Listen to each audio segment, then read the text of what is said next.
जी, सब लोग लगाया हो जी, ठाकरिया ने सदिया हो जी।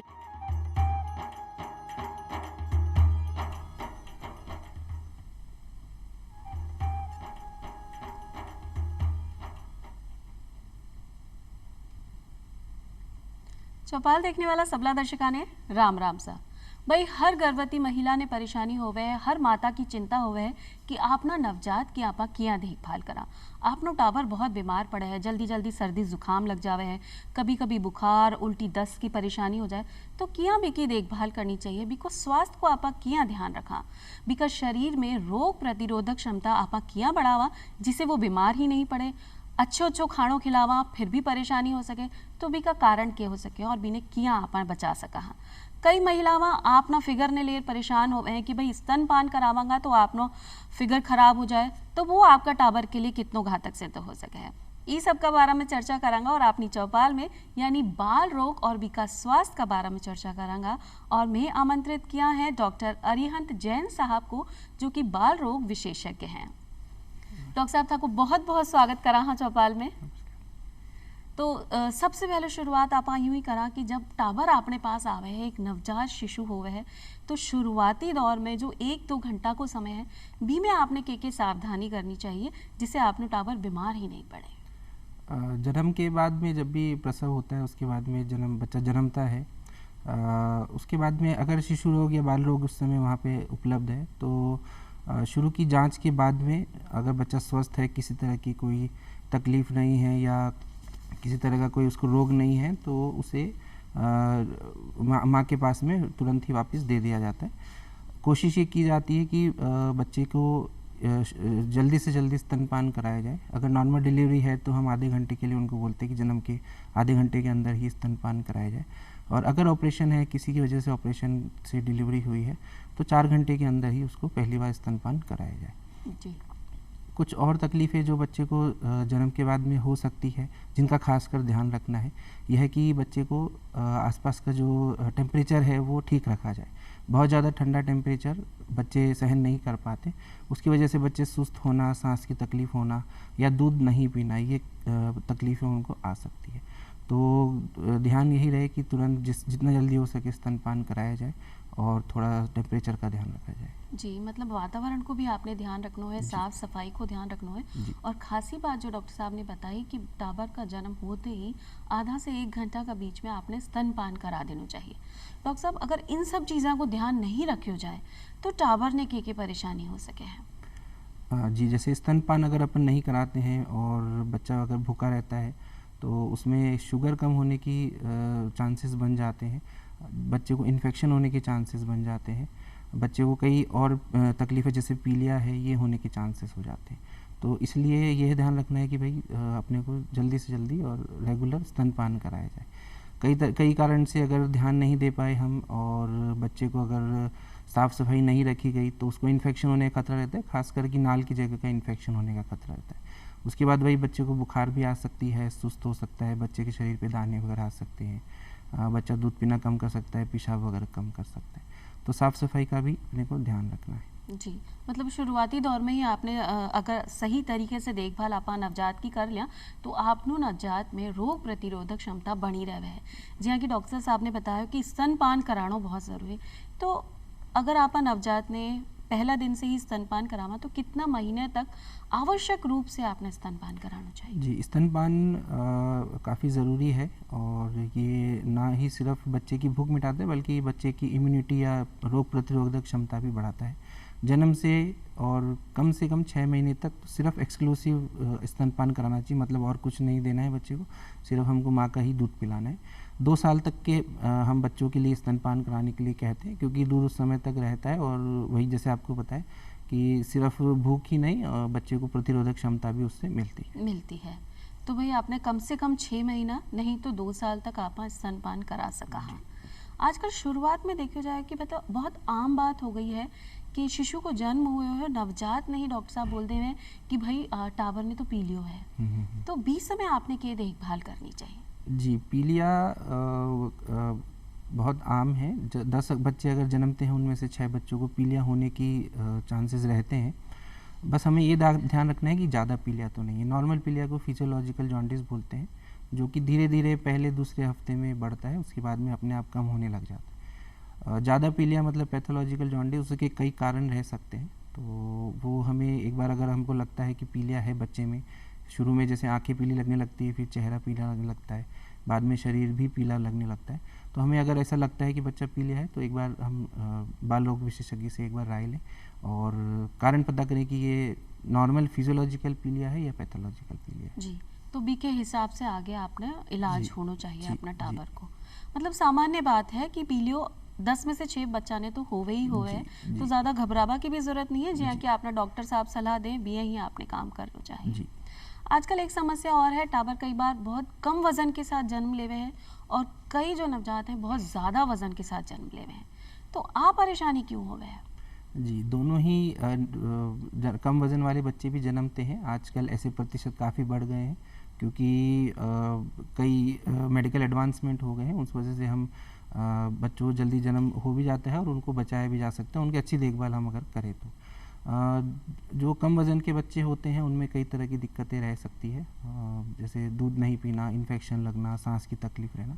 तो अगर कम वज़न का हमको पहले से ही पता चल गया है कि बच्चे में तकलीफ़ है, तो हम उस हिसाब से पहले से ही प्रिपेयर होके वैसे अस्पताल में फिर उसका जन्म करवाएं। ज़्यादा वज़न के बच्चे काफ़ी कम प्रोपोर्शन में होते हैं, खासकर अगर मम्मी को शुगर, माता को शुगर वगैरह की प्रॉब्लम है या कोई और प्रॉब्लम है तो ज़्यादा वज़न के होते हैं। उनमें भी दिक्कत काफ़ी कम बच्चों में आती है, लेकिन फिर भी उनकी फीडिंग रिक्वायरमेंट ज़्यादा रहती है, उनकी भी शुगर कम होने की रिस्क रहती है, संभावना बढ़ चुकी तो है। संभावना बढ़ जाती है। तो दोनों ही थोड़े से हमको एक्स्ट्रा केयर करने की ज़रूरत रहती है इन दोनों तरह के बच्चों में। जी, तो मतलब नवजात में परेशानी बहुत सारी हो सके है, कम वज़न भी हो सके है, ज़्यादा भी हो सके है, पीलिया की शिकायत भी हो सके है, बच्चा में कोई विकार भी हो सके है। तो ऐसे में जब एक महिला गर्भ धारण करे है या गर्भवती होवे है, तो बिने अपनी देखभाल किया करनी चाहिए या बिका परिवारजन ने बी की देखभाल किया करनी चाहिए कि जो आपनो टाबर जन्मे है तो जच्चा और बच्चा दोनों स्वस्थ रहे। जी, ये अच्छा सवाल है। बच्चे का जो विकास है या बच्चा जब जन्म ले रहा है तो उसका माता से सीधा कनेक्शन रहता है। अगर माता स्वस्थ रहेगी तो बच्चा स्वस्थ रहेगा। तो बच्चे की ग्रोथ तो जब गर्भ धारण होता है तब से ही शुरू हो जाता है। तो माँ का खासकर पूरे 9 महीने और इवन गर्भ धारण से पहले भी थोड़ा सा स्पेशल ध्यान रखा जाए, उनका नरिशमेंट या न्यूट्रिशन, खान पान वगैरह सब अच्छे से रखा जाए। कुछ विकार की आपने बात करी, विकार कई तरह से हो सकते हैं, कुछ दवाइयों की वजह से भी विकार हो जाते हैं, कुछ आनुवंशिक बीमारियां भी होती है। कई बार वही माँ को अगर बीमारी है तो उससे वही बच्चे को तकलीफ रह सकती है। तो इन सब के लिए तो वही आजकल जो भी स्त्री लोग विशेषज्ञ हैं उनसे हम रूटीन में चेकअप माँ का कराएं, माँ का प्लस बच्चे का प्रॉपर विकास हो रहा है जी, या जी। एक बार पता करें। मतलब समय समय पर गर्भवती की भी जांच होती रहनी जी। चाहिए कि जिया कि आजकल तो बहुत सारी सुविधाएं भी हैं कि गर्भवती की सोनोग्राफी भी समय पर हो, बिका खून की जांच भी हो, बिको वजन भी देखी हो जाए, जिससे बिको टाबर स्वस्थ है या नहीं है जी। बी की जानकारी आपने हो जाए और आप टाबरा की देखभाल आप आसानी से कर बिल्कुल, सका। बाल्यावस्था की जब आप बात करा, नवजात की आपने बात कर ली कि स्तनपान कराते रहना चाहिए तो टाबर स्वस्थ रहे। बाल्यावस्था में टाबर ने कौन कौन सी परेशानी हो सके या कौन कौन सा रोग हो सके? थोड़े से बच्चे जब बड़े होते हैं या टॉडलर एज ग्रुप के या 1 साल के बड़े होने लग जाते हैं तो कई तरह की बीमारियां रहती है। जैसे ज़्यादातर तो आम है कि मौसम के साथ में खांसी हो गई, जुकाम हो गई, बुखार आ रही है, बच्चे को उल्टी दस्त लग गए हैं। ये सामान्यतः बीमारियां हमें देखने को मिलती है और कारण इनका मेनली रहता है कि अगर बच्चे में प्रतिरोधक क्षमता कम है तो वो बच्चे थोड़े से ज़्यादा बीमार पड़ते हैं। कई तरह की आजकल एलर्जियां भी हम बच्चों में देखने में आ रही है और वो बढ़ रही है धीरे धीरे समय के साथ में। मतलब पहले जो जितना परसेंटेज बच्चों में एलर्जी होती थी अब वो बढ़ती जा रही है। बढ़ती जाए। इसके लिए अलग से तो हमें वही ध्यान रखना है, भाई अगर 6 महीने तक माँ का दूध पिया है, स्तनपान अच्छे से किया है तो उन बच्चों में एलर्जी भी कम होती है और रोग प्रतिरोधक क्षमता बढ़ती है। 6 महीने के बाद में जब हम बच्चे को खिलाना पिलाना शुरू करते हैं तो हम खाने पीने का विशेष ध्यान रखें। कई बार हम थोड़ा सा कैजुअल हो जाते हैं या थोड़ा सा हम ध्यान कम रखते हैं, हम फिर भी बच्चे को दूध ही पिलाते रहते हैं। तो 6 महीने के बाद का समय काफ़ी इंपॉर्टेंट है, उस समय हमें इसको प्रॉपरली डाइट देनी चाहिए अनाज वगैरह ऊपर का शुरू करना चाहिए। शुरू कर देना चाहिए कि मतलब 6 महीना के तक तो आपने दूध पर रह सका, और 6 महीना के बाद जो भी आपका घर में उपलब्ध है, जियां कि थोड़ी सी दाल हो गई, खिचड़ी हो गई, ऐसा कोई भी सॉलिड आपने खिलाते रहना चाहिए टाबर ने, जिसे भी कि रोग प्रतिरोधक क्षमता बनी रहे। आपने बताया कि बहुत सारा टाबर में आ कम होवे है, तो सिर्फ खान पीन से ही आप यहाँ बढ़ा सका है या विकी देखभाल से भी रोग प्रतिरोधक क्षमता बढ़ सके हैं? जी, रोग प्रतिरोधक क्षमता जिसको इम्यूनिटी कहते हैं, मेनली 2 फैक्टर्स पे डिपेंड करती है। एक तो होस्ट फैक्टर, जैसे कि बच्चे के अंदर सिस्टम कैसा है। अपने अंदर के इम्यून सिस्टम को बढ़ाने के लिए मेनली खान पान से ही वो क्षमता, इम्यून सिस्टम बढ़ता है। खान पान में हम यही ध्यान रखें भाई, फल सब्जियां जिनको हम आमतौर पर कहते हैं कि भाई ज़्यादा खाना चाहिए, तो हर किसी का एक डेफिनेट प्रोपोर्शन होना चाहिए कि इतना फल सब्जी खानी है, इतनी अनाज खाना है, रोटी खाना है, चावल खाना है या सब्जियां खानी। तो ये हमको ध्यान रखना है। आजकल के बच्चों के पास में काफ़ी सारे ऑप्शंस हैं। 1-2 साल का बच्चा होता है, उसके पास में बाहर की चीज़ें भी हैं, माता पिता भी उसको दिला देते हैं, तो कई सारी चीज़ें, तो वो कम से कम रहना चाहिए या कभी कभी ओकेजनल रहना चाहिए। बाकी जो घर का स्वच्छ सादा खाना है वो प्रॉपर रहना चाहिए, देना चाहिए, जिससे कि स्वास्थ्य भी सही रहे और विकी रोगा से लड़वा की क्षमता भी बढ़ सके। जी, होस्ट के अलावा जो एक एनवायरनमेंट की बात है या वातावरण की बात है, आप किस वातावरण में रह रहे हैं उससे भी आप कितना बीमार पड़ रहे हैं, ये आपको इस पे डिपेंड करता है। तो वातावरण का भी ध्यान रखना चाहिए हमको। अगर कुछ बीमारी, जैसे मौसमी बीमारियां जो होती है उस वातावरण में है, जैसे खांसी जुकाम हो गई, तो अगर कोई साथ में ऐसा आदमी है या दूसरा बच्चा है जिसको खांसी जुकाम है, तो हमें उससे दूर रहना चाहिए। अब तो मास्क का चलन भी हो गया है कोरोना के बाद में, तो हम मास्क लगा के रखें अगर बच्चा उसके लिए कोऑपरेटिव है जी। तो वातावरण अगर स्वच्छ रहेगा तो हम बीमार कम पड़ेंगे। जी, तो आपने घर को वातावरण भी आपने साफ़ सुथरा रखना चाहिए, साफ़ सफाई को पूरा ध्यान रखना चाहिए, और समय समय पर टाबर की उम्र के हिसाब से बिने पोषण भी देते रहना चाहिए। और घर को बनो अगर आप सही पोषण दे रहे हैं तो टाबर तो सही रहेगा, लेकिन अगर बाहर को बाजार खाणो अगर आप खिला रहे हैं, जैसे बहुत सारी चीज़ें मार्केट में मिले हैं, तो वो सब आपने टाबर ने नुकसान कर सके हैं और टाबर जल्दी बीमार हो सके हैं। तो इन चीज़ों को आपका खास करके माता ने खास ध्यान रखना चाहिए, या परिवार जन ने खास ध्यान। लाड दुलार में कई बार होवे कि नहीं भाई दे दो, रो रहे हो है टाबर तो आप दे दें, तो टाबर बीमार पड़ सके हैं। आप अपने टाबर की वृद्धि और विकास ने किया नाप सका। एक महिला ने आई चिंता हुआ है कि मेरे टाबर खाबे नहीं है, दूध नहीं पीवे, तो आप किया समझा कि भाई हाँ इतनी ही ज़रूरत है और इतनो ही भी ने खायो है, क्या समझ में आया? जी, आप जो पूछ रहे हैं कि ग्रोथ कैसे हम बच्चे की पता कर सके कि वो सही उसका वज़न है, सही उसकी लंबाई है कि नहीं। तो जन्म से, जैसे हम जन्म पे वज़न बच्चे का पता चल जाता है हमें, जन्म पे कई बार हम लंबाई वगैरह भी ले लेते हैं। उसके बाद में हम जब भी बच्चा विज़िट करता है, डॉक्टर के पास विज़िट करता है, तो हम उसकी लंबाई भी नापते हैं। शुरू में 1 या 2 साल का होता है तब तक हम उसकी लंबाई नापते हैं, लेटा के नापते हैं। 2 साल के बाद बच्चे को खड़ा करके हम नापते हैं, उसका वज़न हम नापते हैं। तो जब भी हम डॉक्टर के पास विज़िट करते हैं उस समय वज़न किया जाए, उस समय लंबाई की जाए और डॉक्टर से बात किया जाए कि ये सही है कि नहीं, तो डॉक्टर आपको उस हिसाब से बताया जाएगा। कई बार हमें ही लगता है कि नहीं बच्चा हम अच्छे से विकसित नहीं हो रहा है, लेकिन बच्चा अच्छे से विकसित हो रहा होता है, तो उस समय हम उसको पता कर सकते हैं। हर एज के हिसाब से अलग अलग पैरामीटर्स हैं। जन्म के वजन से 3 गुना हो जाना चाहिए 1 साल तक, 4 गुना हो जाना चाहिए 2 साल तक। लंबाई भी उसी हिसाब से है कि जन्म पे क्या लंबाई थी और 1 साल पे क्या लंबाई है, 2 साल के बच्चे की क्या लंबाई। तो ये जब भी हम डॉक्टर के पास विज़िट करते हैं, या फिर अगर ज़्यादा बड़ा बच्चा है, स्कूल गोइंग बच्चा है, तो स्कूल्स में भी कई बार मेजरमेंट, ग्रोथ मेजरमेंट वगैरह रहते हैं, तो हर किसी के पैरामीटर है, उससे हम आराम से पता कर सकते हैं कि आप लोग टावर बढ़ रहे हो है कि नहीं बढ़ रहे हो। डॉक्टर साहब, ऐसी बहुत सारी बीमारियाँ जिनका टीका आ गया है ना, जिया कि अगर आप चिकन पॉक्स की बात करा, डिप्थीरिया, खसरा की बात करा, पोलियो की बात करा, तो टीकाकरण कितनो ज़्यादा आवश्यक है?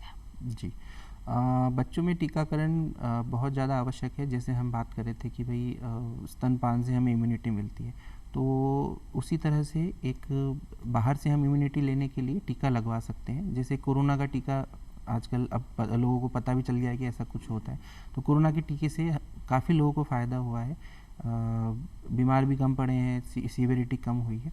वैसे ही बच्चों के टीके जो कि बहुत पहले से अवेलेबल हैं, कुछ टीके अभी नए अवेलेबल हुए हैं, धीरे धीरे और टीके बीमारी के लिए अवेलेबल होते जा रहे हैं। तो टीकाकरण से यही हमको रहता है कि भाई बच्चों को इम्यूनिटी मिलती है, क्योंकि बच्चे ही ज़्यादा बीमार होते हैं, इसलिए बच्चों में टीकाकरण की ज़रूरत ज़्यादा होती है। कई, जैसे अगर अपन बीमारियों के नाम लेना चाहें तो डिप्थीरिया हो गया, पर्टूसिस, टिटनस, ये जो मेनली निमोनिया या दिमाग के बुखार बच्चों में करते हैं। चिकन पॉक्स हो गया जिसको अपन माता वगैरह बोलते हैं, तो इसके अलावा भी कई सारे टीके अवेलेबल, तो जब भी आप डॉक्टर को दिखाते हैं या जिन भी आप डॉक्टर से सलाह लेते हैं उनसे एक बार टीकाकरण के बारे में अवश्य जानकारी लें। कई सारे टीके सरकारी डिस्पेंसरी में या हॉस्पिटल्स में अवेलेबल हैं, तो वो पूरे कराएं। और उसके अलावा भी कुछ टीके और भी अवेलेबल जिनकी जानकारी हमें होनी चाहिए और फिर हम उस हिसाब से डिसाइड करें।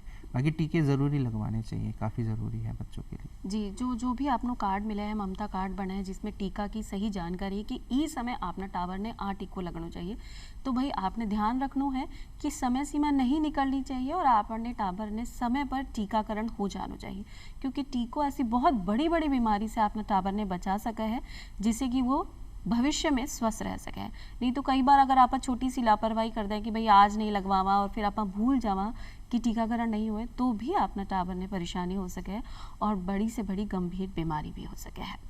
समय से पूर्व अगर कोई टावर जन्म लेवे है तो बीने कौन कौन सी परेशानी हो सके और बी की देखभाल आप किया करा? जी, जैसे अभी पहले भी बात करी कि अगर कमज़ोर बच्चा है या समय से पहले बच्चा हो गया है, तो आजकल भी ऐसे बच्चे बढ़ गए हैं वही, क्योंकि कई आईवीएफ से बच्चे डिलीवर होते हैं या कई तरह की मम्मियों माताओं को बीमारियां होती है, तो उस वजह से समय से पूर्व बच्चे हो जाते हैं। अब इन बच्चों का वज़न भी कम रहता है, इन बच्चों में जो शरीर के अंग होते हैं जिनका विकास पूरा होना चाहिए वो भी नहीं हो पाता है क्योंकि समय से पहले हो गए हैं।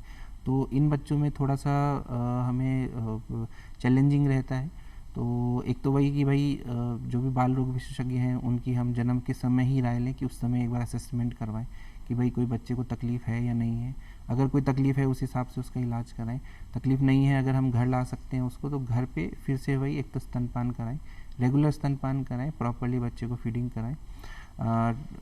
वातावरण का ध्यान रखना है, साफ़ सफाई का ध्यान रखना है, टेम्परेचर का ध्यान रखना है, अपनी चमड़ी का, बच्चे की चमड़ी का ध्यान रखना है, उस पर इन्फेक्शन ना लगे, बच्चे की नाल का ध्यान रखना है, उस पर इन्फेक्शन ना लगे। और रूटीन में इन बच्चों को थोड़ी सी चेकअप वापस कराने की जल्दी आवश्यकता पड़ती है, तो आप हर हफ्ते या शुरू में 15 दिन, महीने पे आप एक बार डॉक्टर की सलाह लेते हैं और ग्रोथ भी आपको वो डॉक्टर बता सकते हैं कि भाई सही चल रहा है सब कुछ या नहीं। जी जी, या तो अस्पताल में ही आपनो टावर रहे है जो जन्म मतलब समय से पूर्व अगर प्रसव हो जावे, और अगर घर भी भेजती हो जावे, अगर डॉक्टर ने सुरक्षित लगे तो घर भी भेज दे, लेकिन समय समय पर चिकित्सकीय सलाह आपने लेती रहनी चाहिए, क्योंकि टावर में कभी भी परेशानी हो जाए, क्योंकि जितनो समय भी वो आपके शरीर में रहे तो इन्हें बढ़त ज़्यादा मिलती रहती है, भी कोई शरीर को और मस्तिष्क को विकास होता रहता है, लेकिन वो नहीं हो पाए हुए समय से, तो भी इन्हें खास ध्यान रखना है। एक तो साफ सफाई को आपने पूरा ध्यान रखना चाहिए जिससे आपनो टावर स्वस्थ रहे। जब टावर थोड़ा सा बड़ो हो जावे तो दांत आबा की तैयारी होवे, तो जब बालक के दांत आवाने शुरू हुए तो कई बार उल्टी हो जावे, दस्त हो जावे, बुखार जैसी परेशानी हो जावे, तो ऐसे समय में आप क्या ध्यान रखा कि जब दांत आ रहे हैं तो टावर ने परेशानी कम हो? दांत आने के से के रिलेटेड ही कई सारे मिथ्स हैं कि जब बच्चों को दांत आते हैं उस समय बच्चों को बुखार आ रही है, या उस समय बच्चों को उल्टियाँ हो रही है, या बच्चे को दस्त हो रहे हैं। बच्चों के दांत यूजुअली 6 महीने के बाद में पहले दांत आना शुरू होते हैं, कई बार 12 महीने 13 महीने तक भी पहला दांत आ सकता है। बाकी जो सब चीज़ें अपन बात करें कि बुखार, उल्टी, दस्त, तो ये सब एक मिथ है कि भाई दांत आते समय ऐसा होता है।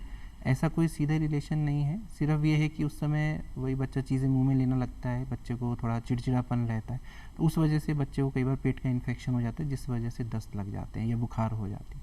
बाकी ऐसा कुछ नहीं है कि दांतों की वजह से बच्चा बीमार रहता है। कुछ परेशानी या चिड़चिड़ापन ज़रूर रह सकता है, तो जो कि समय के साथ में ठीक हो जाता है। जी, तो मतलब अगर आप साफ सफाई और भी का खान पीन को ध्यान रखा तो टावर ठीक भी हो सके, मतलब ज़्यादा भी ने परेशानी नहीं हो। डॉक्टर साहब, बदलता मौसम से भी आपने टावरा का स्वास्थ्य पे बहुत प्रभाव पड़े है कि जिया गर्मी से सीधी सर्दी आ गई, या एकदम से बारिश को मौसम है, उमस को समय, या ज़्यादा गर्मी पड़ गई, तो ऐसे मौसम का प्रभाव से भी टावर में परेशानी हो सके है? जी, बच्चों में मौसम से रिलेटेड ही बीमारियाँ ज़्यादा पाई जाती है। जैसे इस समय मानसून चल रहा है, बारिश का मौसम चल रहा है, तो मानसून रिलेटेड इलनेसेस जैसे डेंगू हो गया, चिकनगुनिया हो गया, हेपेटाइटिस पीलिया हो गया, रिकेट्सिया हो गया, तो ये कई बीमारियां इस मौसम की हैं। मौसम बदलेगा, सर्दी आएगी, सर्दी के फिर खांसी जुकाम, निमोनिया, ब्रोंकोलाइटिस, इस बीमारियां, फिर उसके बाद में जो मौसम आएगा उसकी अलग बीमारियां। तो मौसम से डेफिनेटली बच्चों पे प्रभाव पड़ता है, बच्चों की बीमारियों पे प्रभाव पड़ता है। अब इसका कारण क्या है? कारण स्पेसिफिक ये रहता है कि हर मौसम में अलग अलग तरह के इन्फेक्शंस पाए जाते हैं। जी। सर्दी में अलग इन्फेक्शंस होते हैं, गर्मी में अलग इन्फेक्शंस होते हैं और मानसून में अलग इन्फेक्शंस होते हैं। बच्चों को उसके हिसाब से हमें पहले से ही तैयार करना होता है। जैसे मानसून अभी चल रहा है, डेंगू का प्रभाव हमें देखने को मिल रहा है पिछले कुछ हफ्तों से, तो मच्छरों से ध्यान रखें, मच्छर नहीं आने दें, फुल कपड़े पहनाएं। सर्दियों में अच्छे से बच्चों को ढक के रखें, गर्मियों में खान पान का, पानी का, इन चीज़ों का ध्यान रखें। बाकी फिर वही इम्यूनिटी पे सारी चीज़ें आती है। बच्चों की इम्यूनिटी बढ़ाएं, खाना पीना अच्छा रखें, समय पे टीके लगवाएं, समय पे डॉक्टर से हम चेकअप कराएं। तो इन सब से हम बीमार कम पड़ जाएंगे, बच्चे की इम्यूनिटी बढ़ेगी। ऐसे डॉक्टर साहब, जियां कि बदलता मौसम में तो परेशानी हो गई है और कई टाबर बार बार भी बीमार पड़े, तो कहीं एक कारण आ हो सके है कि भाई टाबर की ज़्यादा देखभाल करना भी नुकसानदायक हो सके कि बीकर शरीर भी पक्को नहीं हो जावे। जियां कि अपना बड़ा बुजुर्गों से अगर आप बात करा तो वो यही बोले कि तुम ज़्यादा ध्यान रखो, इले टाबर परेशान होए, बिने धरती पर भी नहीं छोड़ो, मिट्टी का भी संपर्क में नहीं आवा दो, घर से बाहर नहीं जावा दो, तो ज़्यादा देखभाल करना भी कहीं टाबर के लिए नुकसानदेह हो सके। देखिए, ये सीधे तौर पर तो ऐसा सही नहीं है कि बच्चों की ज़्यादा देखभाल करेंगे, क्योंकि इसी कोई डेफिनेशन नहीं है कि कम देखभाल और ज़्यादा देखभाल क्या है। हर अभिभावक, माता पिता यही चाहते हैं कि हमारा बच्चा कम बीमार पड़े, उस हिसाब से हम देखभाल करते हैं। डेफिनेटली ये जो मौसमी बीमारी है, खास करके खांसी जुकाम है, ये होने के बाद में हमको इनसे इम्यूनिटी मिलती है। तो अगर हम इस पे एक्सपोज होते हैं तो हम अगले साल उससे हम बीमार नहीं पड़ेंगे। तो ये जो कहा जाता है कि नहीं, जो बच्चा बार बार बीमार पड़ रहा है या जो बच्चा कम बीमार पड़ रहा है तो इम्यूनिटी कम है, ऐसा डायरेक्टली कोई रिलेशन नहीं। देखभाल हमको अच्छे से करनी है, ध्यान रखना है सब चीज़ों का। मतलब साफ सफाई को तो आपने ध्यान रखना जी। ही है कि जिया कि बोलियो है, अभी नहीं ही बोलियो कि भाई मिट्टी का संपर्क में भी अगर टाबर आ जाए तो कई टाबर बीमार नहीं पड़े और कई जल्दी से बीमार पड़ जाएं तो भी परेशानी हो सके। डॉक्टर साहब, आपने शुरुआत में बात करिए एक आनुवांशिक रोग के बारे में। अगर दंपत्ति ने कोई परेशानी है तो शायद टाबर में भी वह परेशानी आ सके। तो ऐसे ने शुरुआती दौर में ही दंपत्ति ने की चीज़ों को ध्यान रखना चाहिए कि अगर आप में कोई परेशानी है तो वह आपका नवजात में नहीं हो। जी, आनुवांशिक रोग के बारे में मैं पहले थोड़ा सा बता देता हूँ। आनुवांशिक रोग ये होते हैं जो कि एक फैमिली में रन कर रहे हैं, किसी एक फैमिली में है और माता पिता में है डेफिनेटली, उससे फिर बच्चे को किसी प्रकार से हो गए हैं। आनुवांशिक बीमारियों का हम जन्म पे भी पता कर सकते हैं और कई, अगर हमको पहले से पता है कि माता पिता में ये बीमारी है तो हम माता जब गर्भ धारण करती है उसके बाद भी कुछ स्पेसिफिक जांचों से उनका पता कर सकते हैं। आजकल आनुवांशिक बीमारियों का इलाज संभव है। कई ऐसी बीमारियां हैं जिनका पूर्णतः इलाज संभव है, बस उसको हमें यही ध्यान रखना है कि भाई हम चिकित्सक की राय लें और उससे घबराएं नहीं। दूसरा, आनुवांशिक बीमारियों में डेफिनेटली हमको पता करना है कि माता पिता अगर उससे ग्रसित हैं या उसके कैरियर हैं तो उनके दोनों तरफ की फैमिली का भी स्क्रीनिंग किया जाए, ताकि जो आगे आने वाले बच्चे हैं उनको हम इस रोग से बचा सके, ध्यान रख सके। जी, तो मतलब मेन चीज़ अगर आप बोला तो खासी आपने देखभाल की ज़रूरत है और थोड़ी सी जानकारी आपने होनी चाहिए कि दंपति अपना स्वास्थ्य की तो ध्यान रखे ही रखे और साथ ही साथ जो आपने होने वाला टाबर है जो आपके गर्भ में है, बी की भी जांच समय समय पर होनी चाहिए। डॉक्टर साहब, हाल ही में कोरोना काल निकलियो है, तो कोरोना से बच्चा के स्वास्थ्य पे क्या प्रभाव पड़े हुए? जी, करीब करीब कोरोना काल हम माने तो अभी भी चल रहा है, क्योंकि कोरोना तो अभी ख़त्म हुआ नहीं है। 2-2.5 साल से हम इससे परेशान चल रहे हैं। बच्चों की जो इससे प्रभाव पड़ा है, हेल्थ पे भी प्रभाव पड़ा है।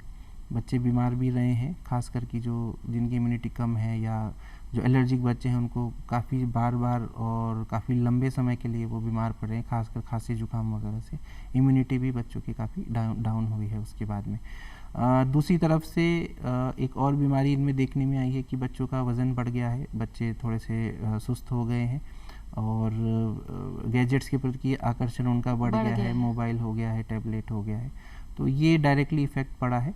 और धीरे धीरे जैसे अब चीज़ें सब नॉर्मल होने लगी पिछले 6 महीने से ऑलमोस्ट, या 2022 की शुरुआत से, तो वापस हम नॉर्मल सी पे आ गए हैं। जी, तो आपने सब चीज़ों को ध्यान रखना चाहिए और टाबर ने ज़्यादा से ज़्यादा खेल कूद में ध्यान लगाना चाहिए, जिससे भी कि चुस्ती और दुरुस्ती बनी रहे, ऊर्जा बनी रहे भी का शरीर में, और वो शारीरिक रूप से तो स्वस्थ रहे ही, मानसिक रूप से भी वो स्वस्थ रहे।